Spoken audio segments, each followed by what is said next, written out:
I'm Colonel John Rice, commander of the 363rd ISR Wing. And I'm Chief Master Sergeant Stephen Blazier, the Command Chief of the 363rd ISR Wing. Hey, we solve problems.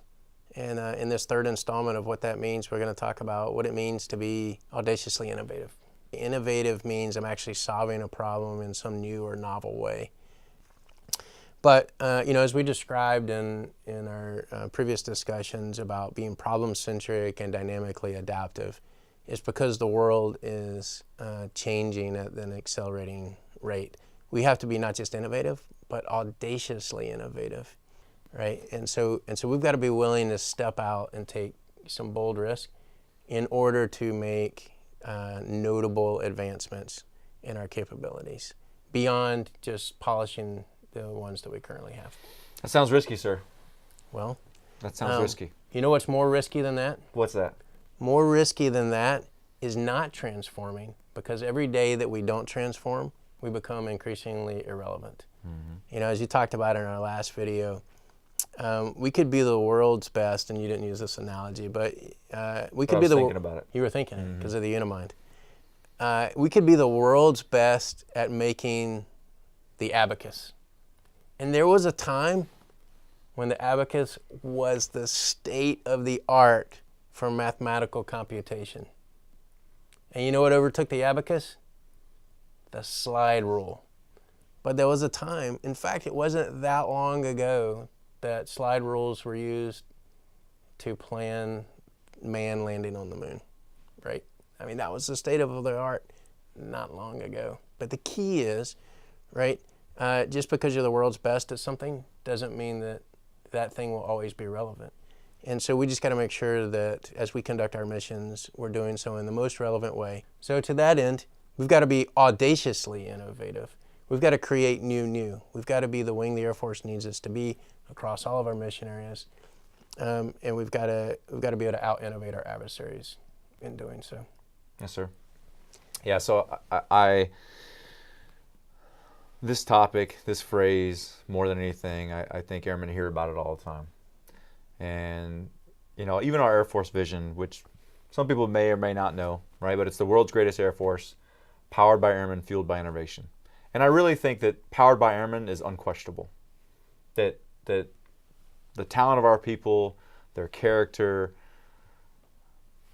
we love our airmen. And I think over and over again, our airmen actually make up for the gap in our shortcomings in other areas, whether it's resource constraints, organizational alignment, whatever it may be. Airmen they figure it out, they answer their call. But I don't know that actually every airman would buy into the idea that we're fueled by innovation. And I think that's because in some ways, an airman's told, hey, I have an idea to make change.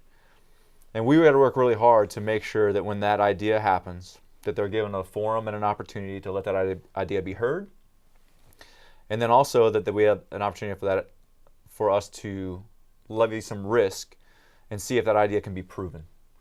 And I think that's where innovation is different, because for us to truly be audacious and take big leaps and go big, right, 9 out of 10 times, it might not work out the way you thought.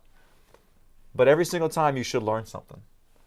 But I think it's actually through those errors. I mean, if you look back in our history, there's so many things that we've done as Americans in our culture, whether it's taken to the skies, taken to space.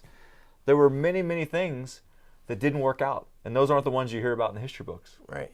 But we wouldn't have what we have today. We wouldn't have the freedoms. We wouldn't have the capabilities we have if people weren't audacious and they didn't go for it. If they didn't reach for the skies. And we want our airmen now to be able to do the same thing. To be able to, hey, let's say you didn't have constraints. What would you do? What would you push for? So we have to be innovative so that we can take that leap ahead.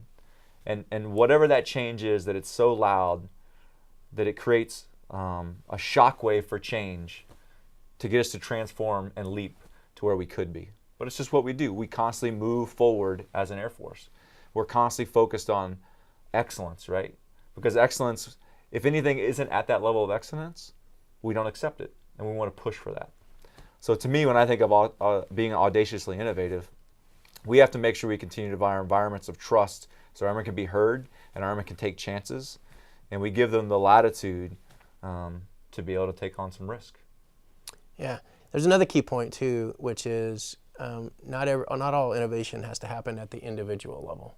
In fact, some innovation can't happen at the individual level.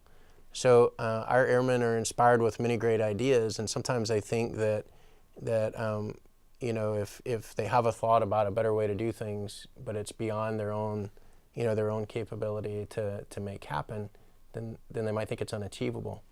But we've worked really hard to create that entrepreneurial ecosystem where any airman, as an individual or as a group, can help identify how does the organization need to adapt, how does the organization need to innovate, and then that airman's idea can be matched up with the resources and authorities and the power of a much larger organization. And we've got some great examples in our wing of how ideas that emerged from one or a team of airmen were embraced and moved forward as an organization, and really made impacts not just for the 363rd ISR wing, but are actually changing the way the Air Force operates in a much bigger way, and their impact has gone well beyond the bounds of our own wing. Sure. Yeah, and I think if you look at our three tenants, they all build on each other. You got to be problem-centric. You got to deeply understand your problem. Once you understand that, you got to be able to adapt dynamically so that it's synced up at the right time. And when those things align, you have more clarity on what you need to change and how you need to innovate. Because like we talk about, innovation is not haphazard. It's not random. It's very, very purposeful on where you need to go and what you need to do to get there. And they say the best way to predict the future is to shape the future. And because we are problem-centric, dynamically adaptive, and audaciously innovative, because we embrace those tenets of who we are and they form our character, we will be shaping the future. We are shaping the future now, and because we're doing that, we'll become increasingly relevant to solving the problems of our mission partners. Because at the end of the day, that's our mission. That's right.